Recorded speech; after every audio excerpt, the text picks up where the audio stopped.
جب تیرا کوئی دوست ہو تو اس کی محبت کا اندازہ اس سے نہ پوچھ، بلکہ اپنے دل سے پوچھ، کیونکہ جو تیرے دل میں ہوگا ویسا ہی اس کے دل میں ہوگا۔ امن دو جنگوں کے درمیان وقفے میں ایک دوسرے کو فریب دینے کا نام ہے۔ جنگ شروع کرنے کی بجائے جنگ کی دھمکیاں دیتے رہنا امن برقرار رکھنے کا سب سے مؤثر ذریعہ ہے۔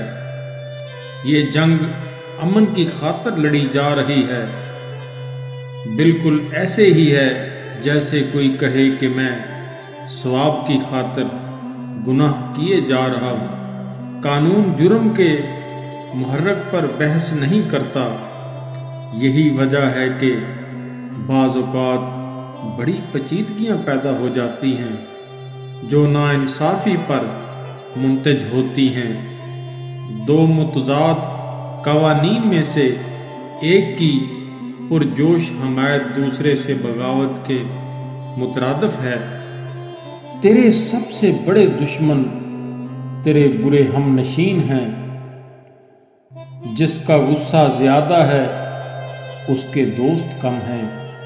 حقیقی دوست وہ ہے جو آپ کی طرف اس وقت آتا ہے جب ساری دنیا آپ کو چھوڑ چکی ہوتی ہے۔ دوستوں کی محرومیوں اور نامرادیوں سے ہر کوئی ہمدردی کر سکتا ہے، لیکن ان کی کامیابیوں سے ہمدردی کرنے کے لیے بے حد بلند فطرتی کی ضرورت ہے۔ آپ کی کامیابی میں کوئی ایسی چیز ضرور ہے جس سے آپ کے بہترین دوست بھی ناخوش ہیں۔ جو دوست مصیبت کے وقت مفید نہیں، وہ عملاً و عموماً دشمن کے قریب قریب ہے۔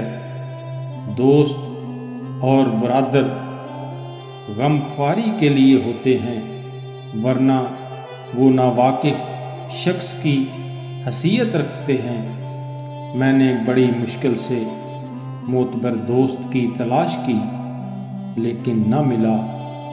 اس نے میری کوشش کو تھکا دیا۔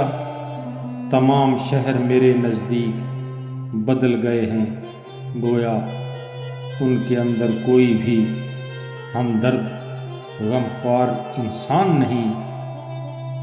ناراض ہونے کے خیال سے حق بات دوست کو نہ بتلانا حق دوستی نہیں۔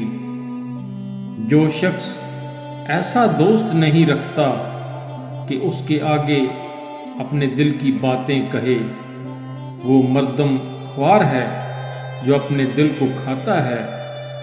3 آدمی میرے دوست ہیں، ایک وہ جو مجھ سے محبت کرتا ہے، دوسرا وہ جو مجھ سے نفرت کرتا ہے، اور تیسرا وہ جو مجھ سے کوئی واسطہ نہیں رکھتا، کیونکہ پہلا محبت کا سبق، دوسرا احتیاط کا، اور تیسرا خود اعتمادی سکھاتا ہے۔